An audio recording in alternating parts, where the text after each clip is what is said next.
Yeah, that's right. Westminster likes nothing more than a lot of speculation, but now we know Theresa May wants another general election on June the 8th. First of all, she, as you say, has to get a vote through Parliament. Let's find out now from Liberal Democrats and from a Conservative MP too about what they think. Alastair, Carmichael from the Liberal Democrats, Iain, Duncan from the Tories. First of all, will you vote for a general election? Do you welcome that or not? We're well up for the fight for the 8th of June, if that is when it is going to be. This is a tremendous opportunity for the Liberal Democrats. We are now the only party in British politics that is putting the positive case for Britain at the heart of Europe.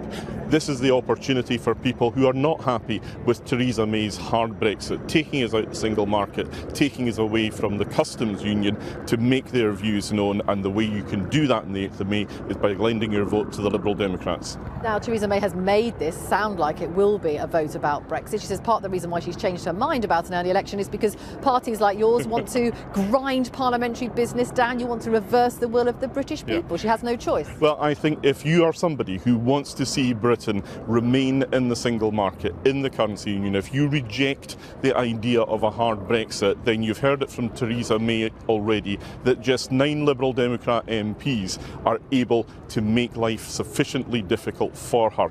Just think what we could do if we were back to the strength we had again before 2015. How confident are you that you can make gains? You, of course, had a terrible general election, winning 8 seats then, 1 by-election since then. Yeah, well, I mean, we had a very difficult time in 2015. That is, I think, well known. I think now people see the difference that Liberal Democrats did make in the coalition government. I think they can see for themselves what majority government has been like with the Conservatives. And you know, it's not a pretty sight. It's not a good time to be poor or to be young or to be to be lacking opportunities in this country. You get no help from a majority Conservative government. But if, as Mrs May wants, this becomes an election about Brexit, then you know Theresa May has said she wants a hard Brexit.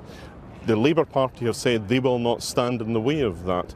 The Conservatives, the SNP cannot take any more than 1 seat from the Conservatives. The only people who can make a difference if you want to see Britain remain engaged with the European Union are the Liberal Democrats. Iain, Duncan, former Tory Cabinet Minister, are you surprised by this decision? Theresa May said she did not want an early general election. Why do you think she's done it? Well, I think everyone will be surprised because the hands of the Prime Minister are always to keep this quiet until she announces it. I think she's made the right choice. I think the public has got enough time to realise that with Theresa May they've got somebody very focused, very clear. She makes a decision, she has real strong leadership. But I think she's right also that at the moment we have a government that was elected before the referendum, and it means right now we have a problem because in the Lords there's been a lot of talk about delaying and blocking this and making it very difficult to get it through. She's right to clear the air, to have a mandate, to come back and say, right, the British people want us to get on with this so that we can negotiate properly in Europe. And I think that's the right thing to do from a position of strength. But there is a risk here. I mean, only just over a half of the British people who voted wanted to leave the EU. If she makes this about Brexit again, isn't there a risk? It's not about Brexit, it's about electing a government with a strong mandate to both get on with Brexit but also to carry on with normal domestic business. And the key thing about all of this is the reason for this general election is that right now there is a disproportionate state in the House of Lords which has now got a chance to vote on this.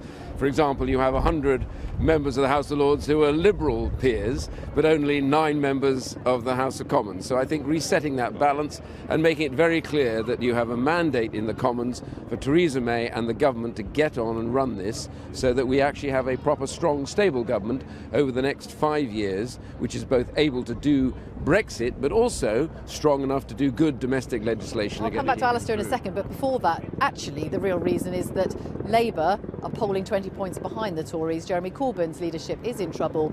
Theresa May's looked at that and realised she can make a lot of gains. Yeah, I think that's a secondary issue. I think the reality is that she really feels strongly that she needs that mandate. Now, of course, the Labour Party has its own particular problems, and I suspect there'll be a number of Labour MPs who will want also to see this general election for internal reasons. But the reality is that for Theresa May, this is a bold, strong, serious decision made by somebody who has complete confidence in their leadership. And I think the public, as they've shown in the polls about her personally, really genuinely feels that she is the right kind of person to lead them. Her polling ratings are high, aren't they? Iain says that this is the reason. It's no such thing. What you've heard from him is the excuse. The House of Lords did not stand in the way of the government when it came to triggering the Article 50. She got what she wanted through that, albeit that even that limited provision had to be brought kicking and screaming from her as a result of a court case. So, you know, it is opportunistic. She is doing something now that she said categorically she was not going to do. But this is how she has operated since day one. She is trying to run this country not from our national interest, but from the narrow party advantage of the Conservatives. This is just the most recent example of it. It is utterly opportunistic, but I tell you, it is an opportunity for the Liberal Democrats, and we are not going to pass it up. But for you, you may well make some gains, but if she is heading for a landslide, as the polls suggest, what difference can you make? The only way that you will stop a Conservative landslide, and you have to be very careful about trying to predict the future in politics these days. As the polls suggest. But the only thing that will stand in the way of a Conservative landslide is Liberal Democrats taking back the seats that we lost to them in 2015. That is happening week in, week out in council by-elections up and down the country. You will see that happen again, I believe, come the general election day. Iain Duncan Smith, there will be some Conservatives in the southwest of England who probably aren't that chuffed at this announcement. They will fear that they may lose out to the Liberal Democrats, but presumably Theresa May, you think, will look at the weakness of Labour, and that is what's tempted her.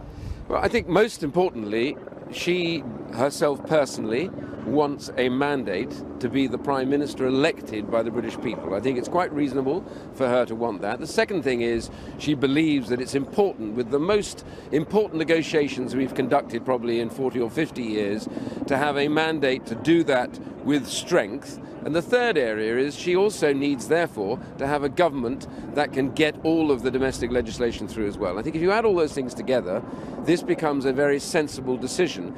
I think, my instinct is, that there won't be a single Conservative MP that actually says they're unhappy about this. Every one of them wants to get this done so that we can all come back here and say, hopefully we get elected, we can't take that for granted, but if we come back elected, we can then say, now we can get on with our business and we can stop the nonsense that is, you know, well, you don't have a mandate, all these arguments have been going on, you know, the Liberals have used this. You don't have a mandate, you weren't elected as Prime Minister. Well, let's call their bluff.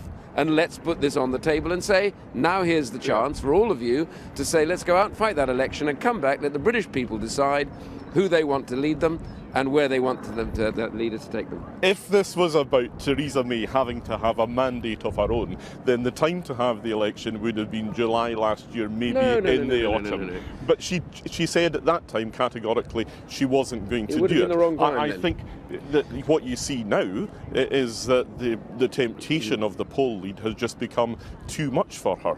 She needs to be cautious here, though. It seems to me that there is a lot of complacency and just a measure of arrogance in this announcement today.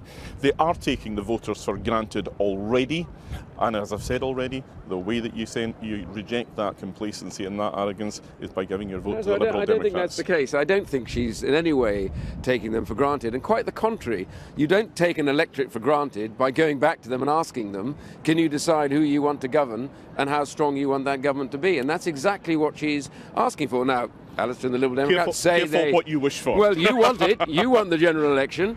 And Theresa May has quite rightly said we need to clear the air and get a clear mandate, and I think we'd all agree about that. So I don't know which is the party that doesn't want the election. Maybe they're not in this interview, but we need that mandate. Okay, Iain Duncan Smith, Alastair Carmichael, thank you very much. Let's get those battle buses ready.